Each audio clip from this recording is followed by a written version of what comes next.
एक सज्जन एक संत के पास गए। उन्होंने संत से प्रश्न किया।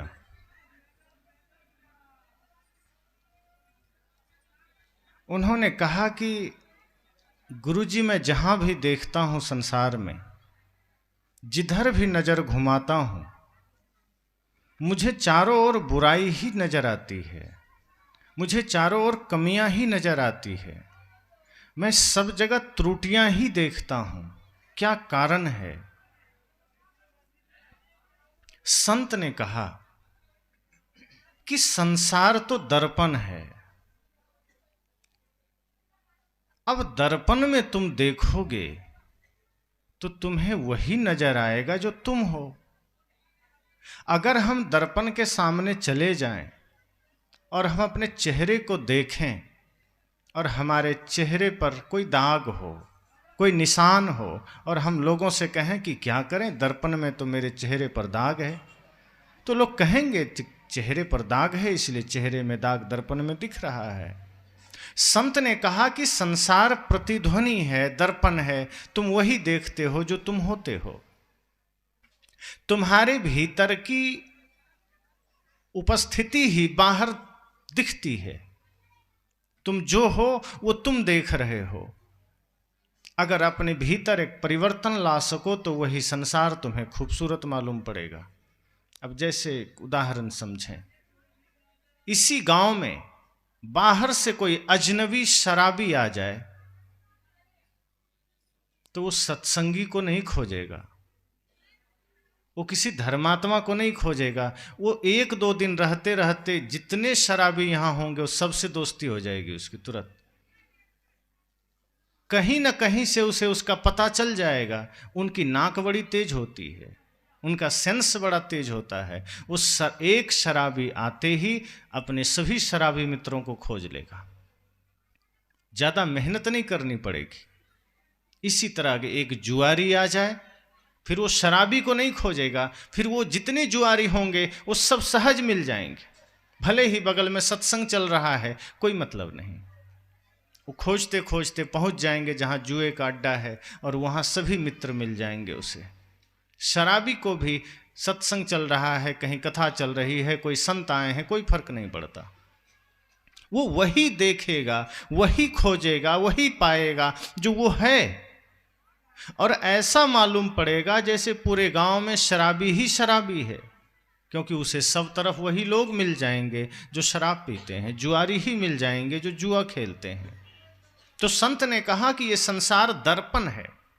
तुम्हारे भीतर की स्थिति से तय होती है कि तुम बाहर क्या देख सकोगे। अगर तुम्हारी भीतर की स्थिति पवित्र है, ठीक है, तो तुम बाहर सही देखोगे। तुम्हारी भीतर की स्थिति ठीक नहीं, मनस्थिति ठीक नहीं, तो बाहर वही देखोगे जो तुम्हारा मन है। इसलिए यह नहीं सोचना है कि बाहर समस्या है। कुरूपता संसार में नहीं है, कुरूपता हमारी आंखों में है। संसार तो सुंदर है, संसार तो पावन है। वस्तुतः हम कुरूप हैं, इसलिए संसार हमें कुरूप नजर आता है। हमारा चिंतन बदसूरत है, इसलिए संसार बदसूरत नजर आता है। अगर हमारे भीतर भी सौंदर्य खिल सके तो बाहर हमें सुंदरता दिखाई देगी। इसलिए तो संत कहते हैं कि जिसकी दृष्टि जैसी होती है उसके लिए सृष्टि वैसी ही हो जाती।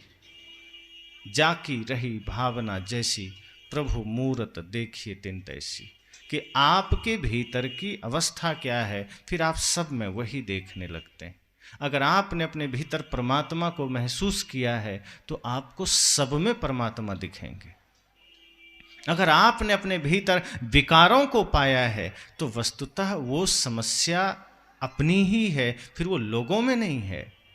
जैसे हमें कहीं कोई कमियां दिखी तो इसका अर्थ इतना हुआ कि अपने भीतर झांकने की जरूरत है। अगर हमें कहीं बुराई दिखी तो अपने मन को देखने की जरूरत है। और इसी कारण से आज संसार में सारे दुख हैं। हम अपनी पीड़ा से, अपने दुख से, अपने अशांति से ज्यादा दुखी नहीं है। हमें दुख इस बात का है कि दूसरा सुखी क्यों है, कि दूसरा इतना प्रसन्न क्यों है, और दूसरा भी यही सोच रहा है। तो जब हमारी दृष्टि पावन हो जाए, जब हमारा चिंतन पावन हो जाए, तो हमें समस्त सृष्टि में सिर्फ पावन ही दिखेगा। एक फकीर अपनी कुटिया में बैठे थे, तपस्या में रत थे। रात का समय, थोड़ी सर्दी थी, जैसे यहाँ हल्की सी सर्दी है ऐसी ही सर्दी वहाँ रही होगी कुटिया में। एक चोर आया। वैसे चोर अक्सर कुटिया में नहीं जाते, वो फकीरों के पास कम ही जाते हैं। चोर अक्सर रजवाड़ों के पास जाते हैं, धनपतियों के पास, पूंजीपतियों के पास। वो जानते हैं यहाँ फकीरों के पास क्या मिलेगा। लेकिन उस दिन वो जहाँ जहाँ घूमा, कहीं कुछ मिल न सका, तो सोचा चलो आज कुछ न सही तो फकीर का कुछ ही उठा लें, हाथ खाली क्यों जाए। क्योंकि घर से निकलता ही संकल्प करके है, भगवान की पूजा करके निकलता है कि भगवान कृपा करना, आज हाथ खाली न चला जाए। और भगवान भी इतने कृपालु हैं कि वो सुन भी लेते हैं चोरों की कि नहीं तुम्हें मिल ही जाएगा। आश्चर्य की बात है कि चोरों की भी सुनते हैं भगवान। तो वो यही सोच कर निकला कि आज कहीं कहीं मिलेगा ही, सेठ के घर मिल जाए, किसी अन्य के घर मिल जाए, लेकिन हाथ खाली रहा, कहीं ना मिला। तो भगवान को कोसते हुए सोचा चलो क्यों ना हम फकीर के यहाँ चलें, कुछ तो मिल जाएगा। वो गया तो देखता है चारों ओर कुछ नहीं, सन्नाटा, कुछ भी नहीं है। फकीर की जो कुटिया है खाली है, न भोजन की कोई सामग्री है, न पहनने ओढ़ने के कोई सामान है, कुछ भी नहीं है, सिर्फ कुटिया है और फकीर लेटा हुआ है एक पुराना सा कंबल ओढ़ करके। उसे लगा कि नहीं मैं गलत जगह आ गया, तो मेरे से ज्यादा भिखारी है, ये मुझे क्या दे देगा और यहां मैं क्या ले लूंगा। उसे लगा कि मैं गलत जगह आ गया, क्योंकि वो सोचता था कि फकीर भी थोड़ा तो धनी होते ही हैं, थोड़ा तो धन होगा ही। लेकिन उसकी सोच उल्टी हो गई। जब वहां पहुंचा तो देखता है कुटिया खाली, खाने के लिए पात्र भी नहीं है। वो सोचा था कटोरा ही उठा ले जाएंगे, कम से कम कुछ तो होगा, लेकिन देखा ना कटोरा है, ना कपड़े हैं, ना अन्य कोई सामग्री है। तो जैसे वो कुटिया का दरवाजा खोल के अंदर आया था, वैसे ही जाने लगा। संत की नजर पड़ गई फकीर की। उसने कहा ठहर जा, रुक। जोर से कहा। चोर घबरा गया, कहा कि लगता है पकड़ लेगा। उसे घबराहट हुई, कहीं ये संत मुझे पकड़वा ना दे।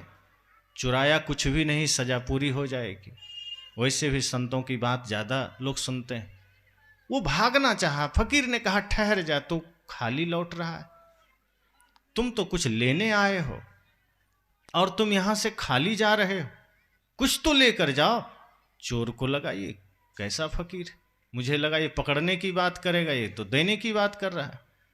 फालतू ही मैं चोरी की नियत से आया था, ऐसे ही आता कुछ ना कुछ मिल जाता। फिर सोचा देगा क्या, कुछ भी तो नहीं, क्या दे देगा।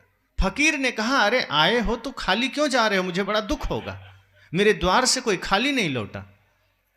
कहा मैं चोर हूं। कहा होगा तू चोर, मेरे पास तो तू आया है, मुझे करुणा हो रही है तुम्हारे प्रति, खाली मत जा, खाली जाओगे तो मुझे पीड़ा होगी, कुछ तो लेकर जाओ। चोर भी असमंजस में पड़ गया कि इस फकीर से क्या ले ले हैं, और ये देने को आतुर है। लोग बचाने में आतुर रहते हैं, ये देने में आतुर है। इसे लग रहा है कितना जल्दी दे दे। चोर हड़बड़ा गया। फकीर ने कहा मेरे पास और तो कुछ नहीं, ये कंबल ओढ़ रखा हूं, ये ले जा। कंबल समेटा। तो जैसे कंबल समेटा तो फकीर सिर्फ लंगोटी पर थे और कुछ नहीं था। इतना अभाव फकीर के पास। चोर भी और हड़बड़ा गया, कहा ये तो कुछ भी नहीं पहना, लंगोटी बस है, इससे मैं कैसे कंबल ले लूं। फकीर ने कहा नहीं तुझे लेना पड़ेगा, तुम आए हो पहली दफा, इतना स्वागत सम्मान भी मैं ना कर पाऊं तो फिर मेरे होने का अर्थ क्या है। चोर ने कहा मैं यहां कोई मेहमानी करने थोड़े आया था, मैं तो चोरी करने आया था, ये तो बड़े ही खातिरदारी में उतर आए, ये कैसा फकीर है। उसने कहा मना करते भी नहीं बन रहा। फकीर ने डांट कर कहा नहीं तुम्हें लेना पड़ेगा, लेकर जा, खाली मत जा, तुम अगर खाली चले गए तो पीड़ा होगी, दुख होगा मुझे। चोर ने सोचा ले ही लेने में भलाई है, वरना इसकी डांट कौन सुने। कहा ठीक है लाओ कंबल दे दो। वो कंबल लिया और निकलने लगा। संत ने फिर कहा ठहर। उसे लगा अब क्या हुआ। कहा धन्यवाद भी नहीं दिया, तुम्हें कंबल दिया, इतना अमर्यादित हो, थोड़ा मर्यादा तो सीखो। एक कंबल दिया, धन्यवाद तो देना चाहिए। उसे कहा हाँ हड़बड़ी में भूल गया था, ठीक है आपको धन्यवाद। फिर निकल गया। संत ने कहा रुक, अब क्या हुआ। दरवाजा लगा था, तुम आए थे तो, और जा रहे हो तो खुला छोड़ के जा रहे हो, उसको दरवाजा तो लगा दो, मुझे उठना ना पड़े। चोर को लगा ये गजब का ही फकीर है, ये बिल्कुल उल्टी खोपड़ी का है, दे भी रहा है डांट भी रहा है, ये कैसा प्रेम है, कैसी करुणा है। उसके बाद चोर चला गया, फकीर अपना आराम से बैठा। और जब चोर चला गया 1-2 दिन के बाद वो पकड़ा गया कहीं और चोरी करते हुए। तो जब सिपाहियों ने उसे पकड़ा और राजा के पास ले गया तो उसके पास वही कंबल दिखा और सब लोग उस फकीर के कंबल को पहचानते थे। तो जब राजा ने देखा ये कंबल तो उस फकीर का है तो उसे और गुस्सा आया, कहा हम तो उसका सम्मान करते हैं, वो इतने बड़े संत हैं, तुमने उसका कंबल चुराया है, अब तो तुम्हें शायद कोई बचा पाए।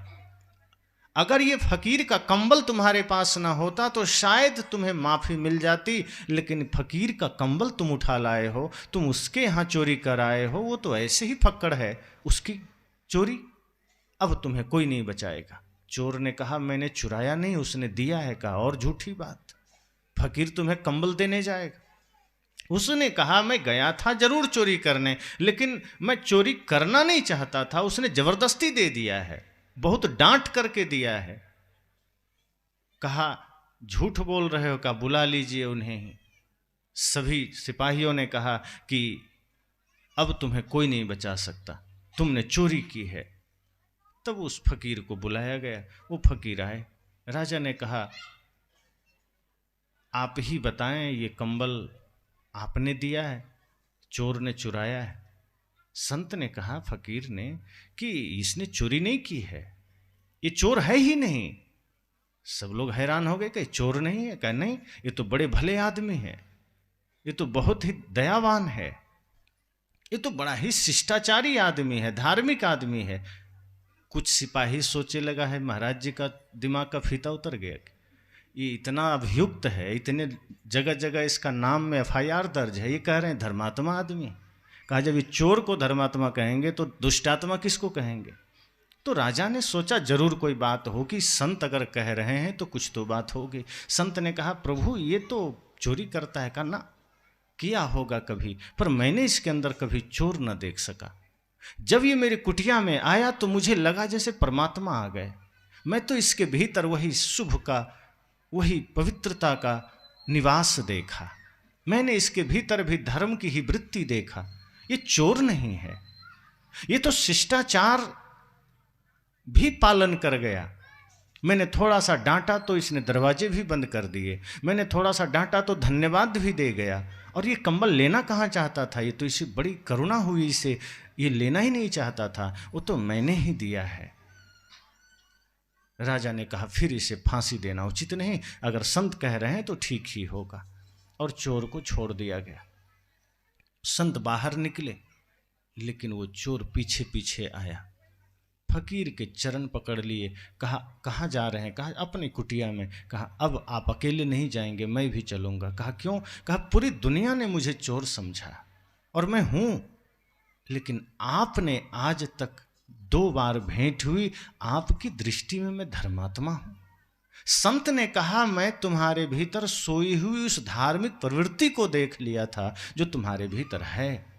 तुम बाहर की आदतों से चोर हुए हो, तुम बाहर के कुंठाओं से चोर हुए हो, बाहर के विकारों से चोर हुए हो, पर तुम्हारे भीतर उपस्थित, तुम्हारे भीतर मौजूद उस सुषुप्त चेतना को मैंने देखा है, जो धर्म की चेतना है, जो ज्ञान की चेतना है, जो प्रेम की चेतना है।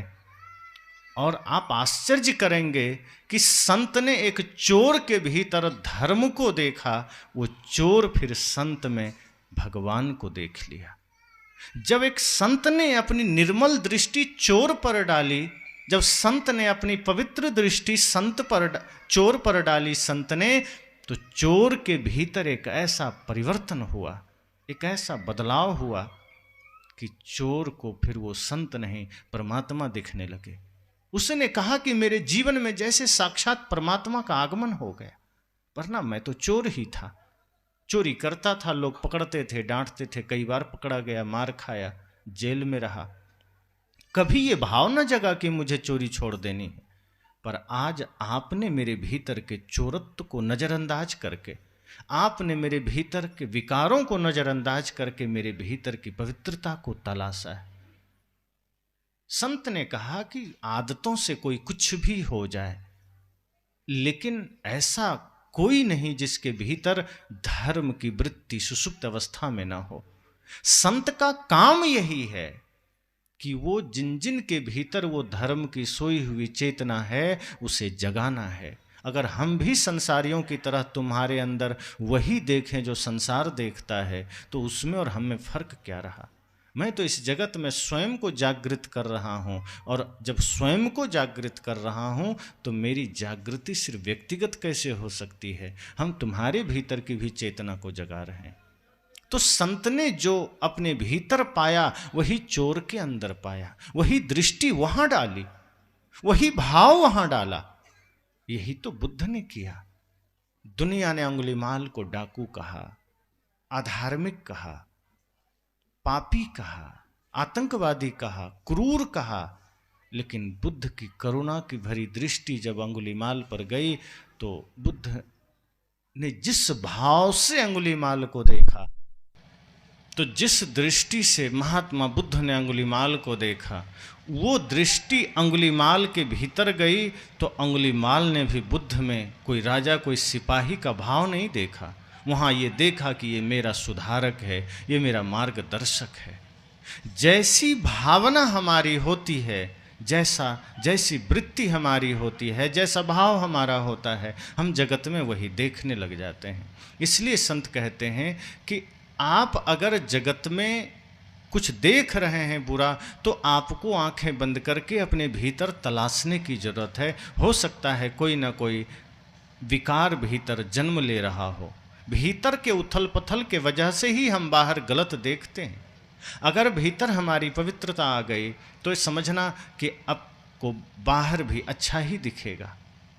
बाहर कहीं कुछ भी बुरा दिखा, जरूरत है भीतर आत्मचिंतन करने की, जरूरत है भीतर निरीक्षण करने की। बाहर बुरा है इसलिए बाहर बुरा नहीं दिखता, इसका अर्थ इतना ही है कि भीतर कुछ अप्रिय घटा है, भीतर कुछ बुरा हुआ है। और हमारी प्रवृत्ति सदैव यही होती है कि हम भले ही कैसे भी रहें लेकिन दूसरे भी दुखी हो जाएं। जैसे कोई आदमी ये चेष्टा करता है कि हमारे जीवन में पीड़ा है तो है, कोई बात नहीं, लेकिन दूसरा भी अगर पीड़ित है तो थोड़ा मन को शांति मिलती है कि मैं अकेला दुखी थोड़े हूँ, पड़ोसी भी दुखी।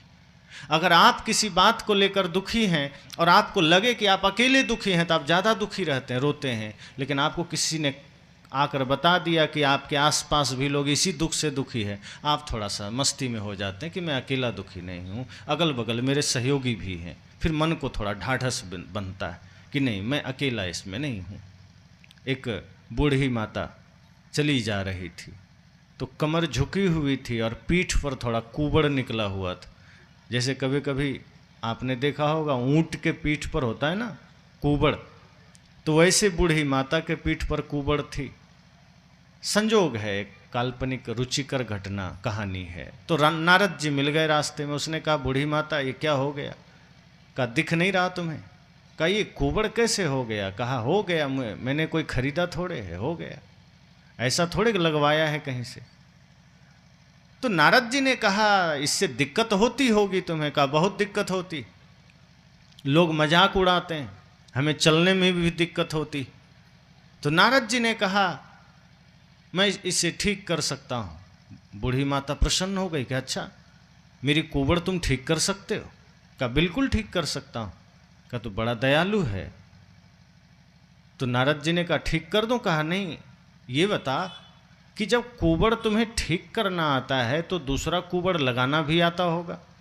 नारद जी ने कहा बिल्कुल आता है। कहा तो मेरा ठीक मत कर, जो लोग मेरा मजाक उड़ाते हैं सबके पीठ पर एक एक कुबड़ लगाते, तो देखकर मुझे भी प्रसन्नता होगी।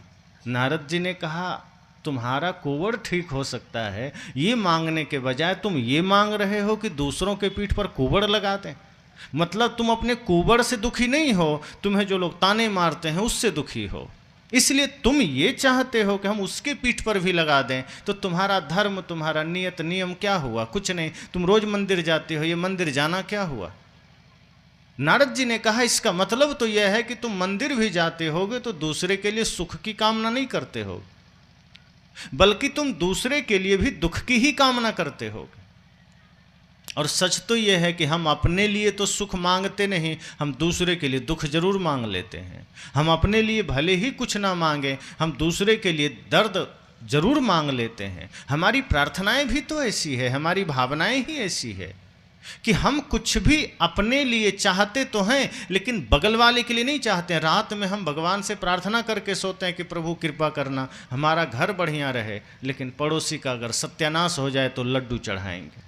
ये भाव हमारे होते हैं। हम लड्डू भी भगवान को इसलिए नहीं चढ़ाते कि भगवान से प्रेम है, इसलिए चढ़ाते हैं कि पड़ोसी का बंटाढार हो जाए, सत्यानाश हो जाए। हमारी प्रार्थनाएं भी नफरत और घृणा में होती है, हमारा ध्यान भी नफरत और घृणा में है। संत ने कहा कि आपके भीतर की जो प्रवृत्ति है उसी के अनुसार आपका विचार निर्मित होता है। आपने मन में कुछ बुरा सोचा तो समझना आधा पाप आपने कर डाला, आधा काम हो गया।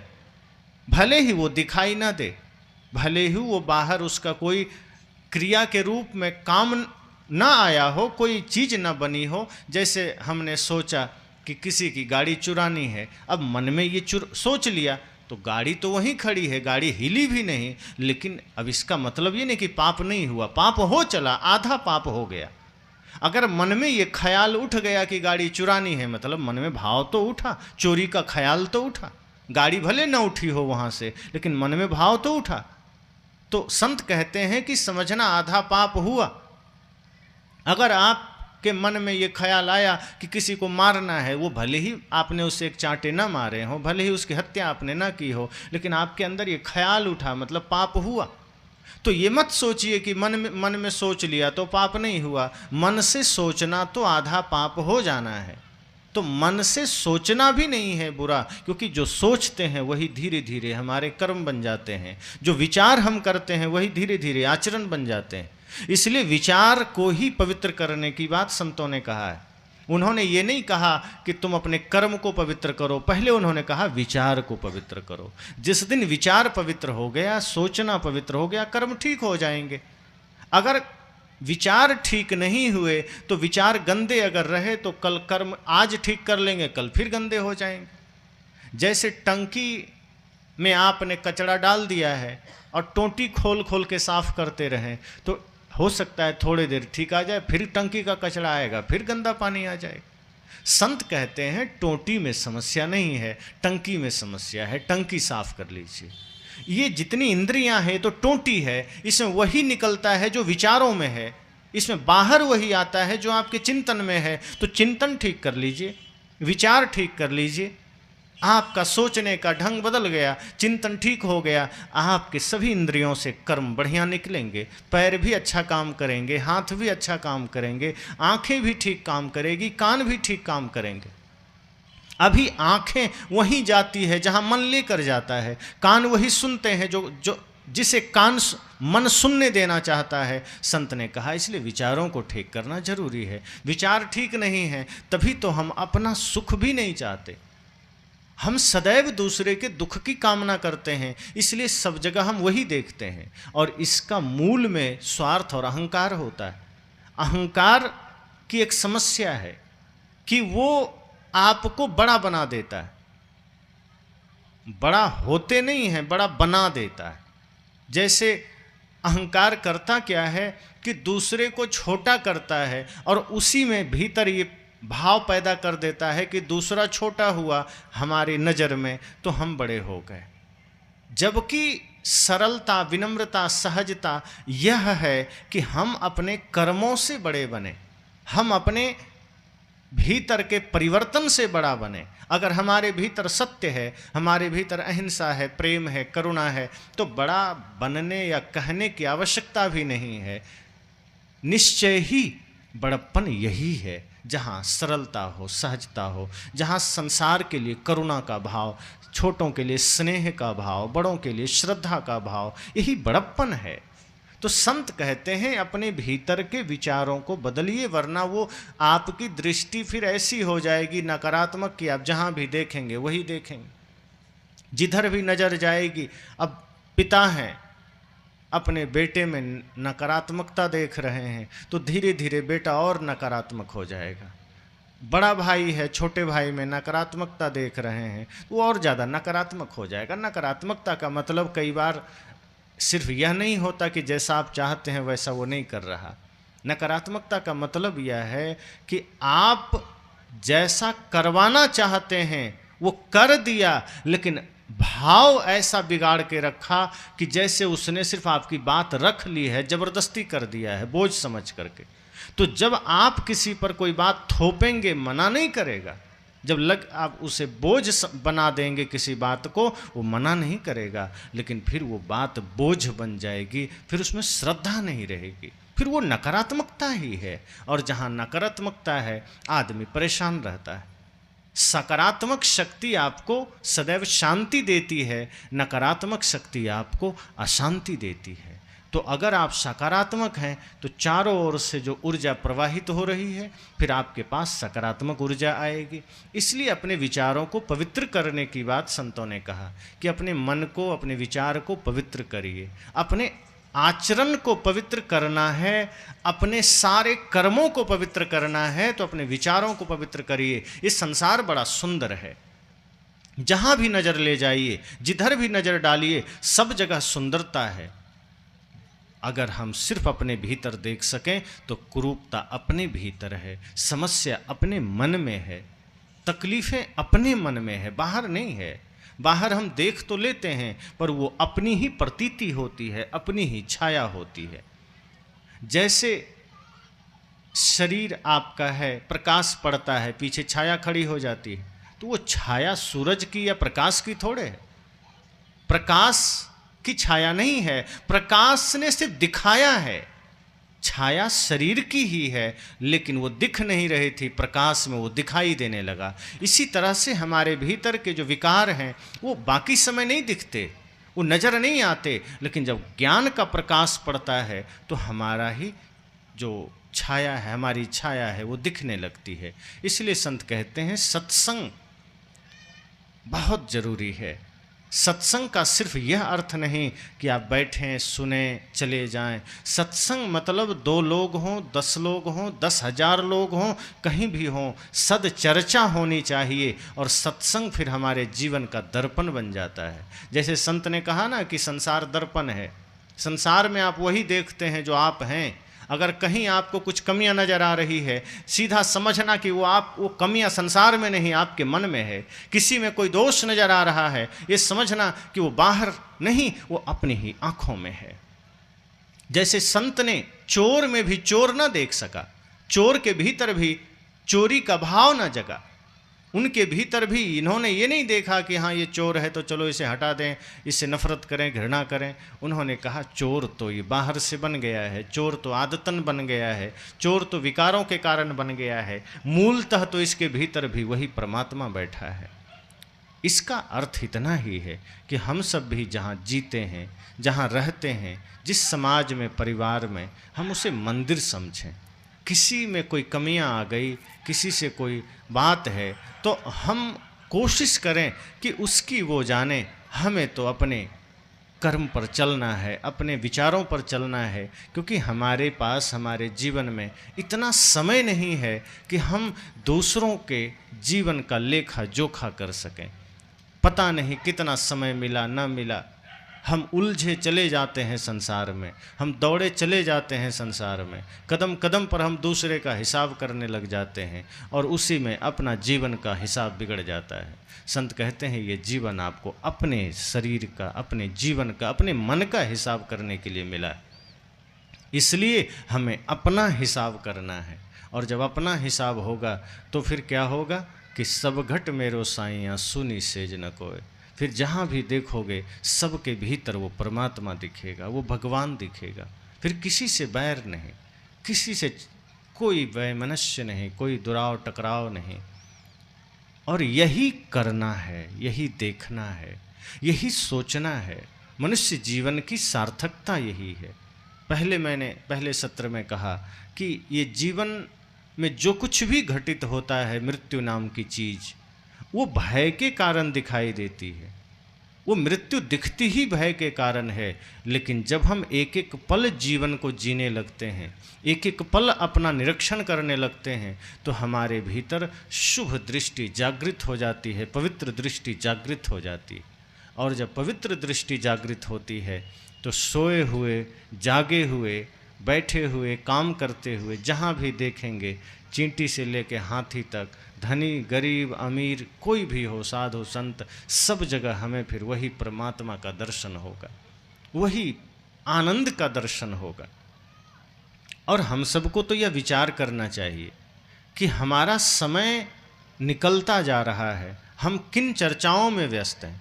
जहाँ भी 4 आदमी इकट्ठे होते हैं, वो पड़ोसी की चर्चा में लग जाते हैं। वो कभी यह नहीं सोचते कि हम आत्मचिंतन कर सकें। 2 आदमी इकट्ठे हुए,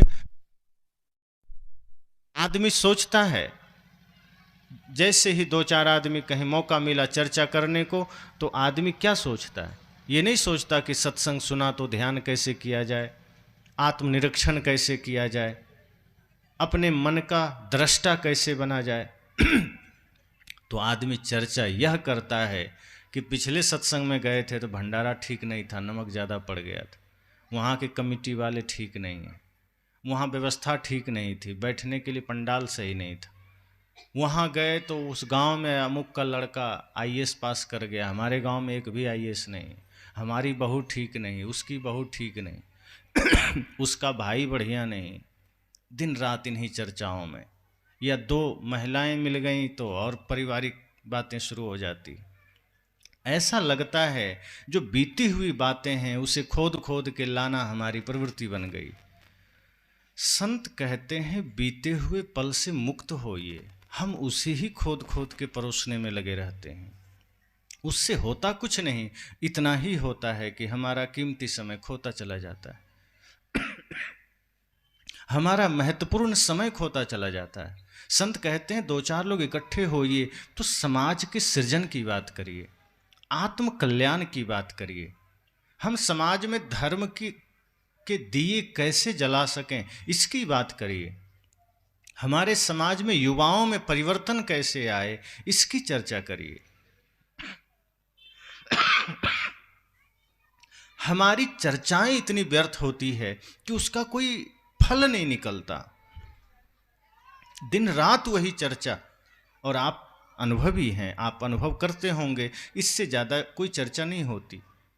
अपनी सुख दुख की बातें, जो बीत गई वो बातें, जो होने वाली है उसकी बातें, और सबके मूल में कहीं ना कहीं माया है, अविद्या है, विकार है, कहीं छल है, कपट है, प्रपंच है, कहीं आलोचना है, कहीं तिरस्कार है। हम इन्हीं चीज़ों को सोचते हैं। कभी यह नहीं सोचते 2 लोग बैठकर कि हमें अपने बच्चों को कैसा संस्कार देना है, कि हमें अपने घर परिवार को कैसे मंदिर बनाना है, हमें अपने जीवन को कैसे मंदिर बनाना है। ये ख्याल हम नहीं करते। संत कहते हैं आप सत्संग सुनिए, लेकिन इसे जब अपने व्यवहार में उतारना है तो 2 लोग इकट्ठे होइए तो ये सत्संग की चर्चा करिए कि जो बातें हमने सुनी है किस तरह इसे हमें अपने जीवन में उतारना है, कैसे हम ध्यान के द्वारा मन को निर्मल बनाना है, कैसे हमें अपने आगे के जीवन को सुव्यवस्थित करना है, कैसे समय रहते हमें जागना है। अगर इस तरह की प्रवृत्ति आ गई तो आप देखेंगे 24 घंटे में सत्संग का प्रभाव आपको दिखने लगेगा। लोग कहते हैं मैं इतना सत्संग सुनता हूँ, इतना सब कुछ करता हूँ, परिवर्तन कहाँ आता। एक लड़के से मैंने कहा तुम्हारे पिताजी सत्संगी हैं, तुम क्यों नहीं जाते? उसने कहा क्या करेंगे जाके, पिताजी सत्संग करते हैं, घर में आके गाली देते हैं, खैनी खाते हैं, क्या मतलब? तो जब सत्संग में जा कर के गाली नहीं छूटी, खैनी नहीं छूटा, झूठ नहीं छूटा, तो हम वहाँ जाके क्या हम धर्मात्मा बन जाएंगे? सोचिए कि आप सत्संग में आकर के भी अगर पुरानी प्रवृत्तियों से मुक्त नहीं हो पा रहे हैं तो आप अपनी पीढ़ियों को क्या दे रहे हैं, आप अपनी संतान को क्या दे रहे हैं?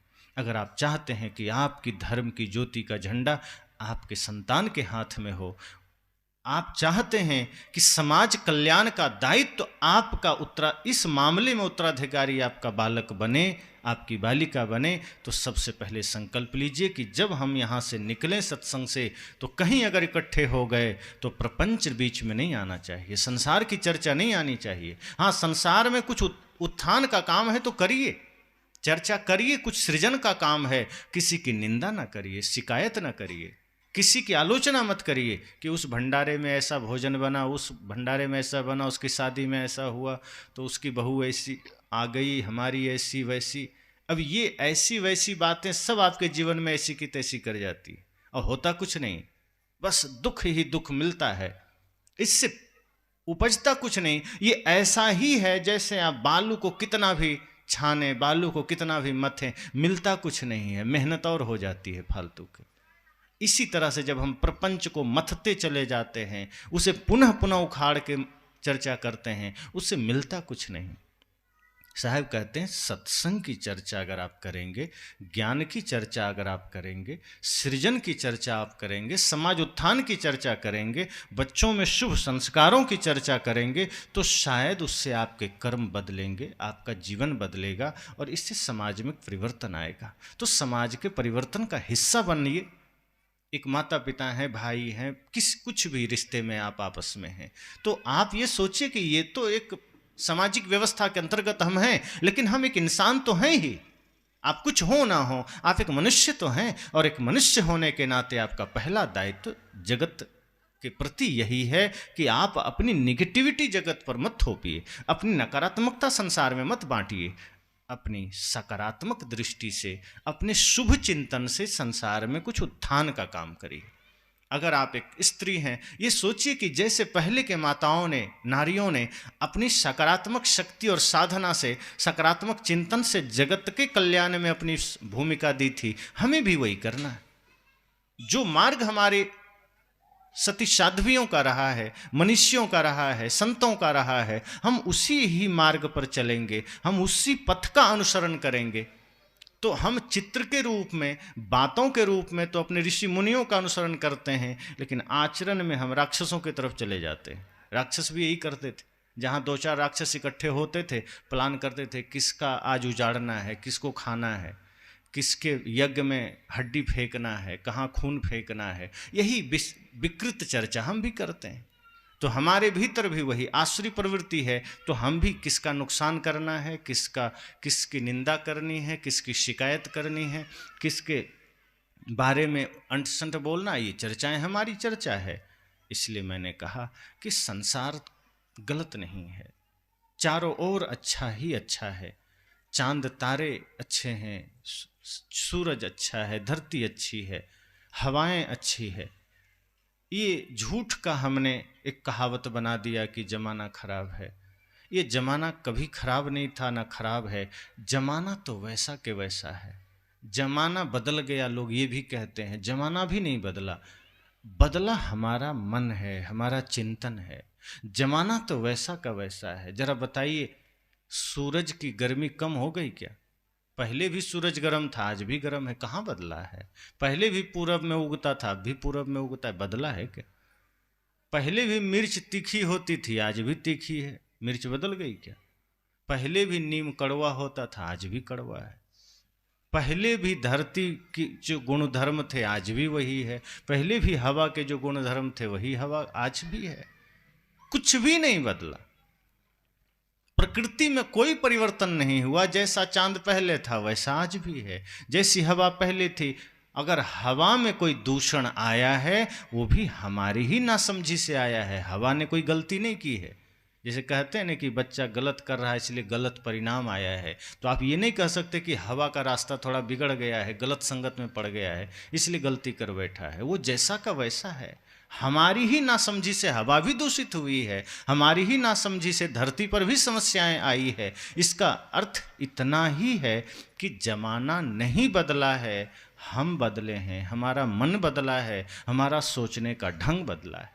अगर हम अपने चिंतन को आज पवित्र कर लें तो आज पुनः सतयुग हो सकता है, आज पुनः शुभ हो सकता है। आज जो कुरूपता हमें नजर आती है, ये जमाने के वजह से नहीं है, हमारे मन के वजह से है, हमारे सोचने के ढंग के वजह से है। इसलिए हम झूठ मूठ के ये रोना रो देते हैं, क्या करें, आज तो कलयुग है, जमाना बदल गया। कुछ नहीं, हमारा मन बदल गया है, हमारा मन कुरूप हो गया है, हमारा मन गंदा हो गया है, इसलिए गंदगी नजर आती है। एक बार पवित्र मन करके तो देखिए, आपको अच्छे लोग नजर आएंगे। मैंने कहा ना, एक जुआरी को जुआरी ही नजर आता है, दूसरा कुछ नजर नहीं आता। उसके लिए पूरी दुनिया में जुआरियों की भीड़ हो जाती। एक शराबी शराबी खोज लेता है, कितना हो बढ़िया धर्मात्मा गांव हो, एक शराबी आ जाए उसको 2-4 जरूर मिल जाएंगे, खोज लेता है। हम अच्छा बने, अच्छे लोग मिल जाएंगे। कहा भी गया है, अच्छे को अच्छे की पहचान होती है, वरना जिंदगी मौत के समान होती। अगर आप अच्छे हैं, आपको अच्छे की पहचान हो जाएगी। इसलिए पहले अच्छे बने। लोग कहते हैं अच्छे कहाँ मिलते हैं, बन तो जाइए, हो सकता है किसी को आप अच्छे मिल जाएं, वो आपसे मिलकर अच्छा हो जाए। हम अच्छे खोजने के बजाय अच्छे बने, अच्छा जिएं, अच्छा करें। तो मैंने कहा दृष्टि ठीक हो, हमारा चिंतन ठीक हो, तो बाहर सब ठीक है। क्रूरता हमारी आँखों में है। सोचने का तरीका हमें अपना बदलना है, विचार हमें अपना बदलना है। जिस दिन हमने अपना चिंतन बदला, विचार बदला, जिस दिन हमारा क्षण क्षण सही हो गया, जहाँ हम 2 मिनट के लिए भी खड़े हों और वो 2 मिनट का खड़ा होना भी हमारा समाज उत्थान के लिए हो जाए, आत्म कल्याण के लिए हो जाए, जगत कल्याण के लिए हो जाए, समझ जाना वो 2 मिनट भी आपके जीवन को अनंत ब्रह्मांड में अनंत काल तक अमर बना सकता है। तो इसी पथ पर चलें, अमरता की ओर, मुक्ति की ओर, स्वर्ग की ओर। और उसका रास्ता है मनसा वाचा कर्मणा, पवित्र हो जाने में, शुभ सोचने में, शुभ करने में, शुभ जीने में। तो अभी के सत्र में इतना ही कहकर वाणी को विराम।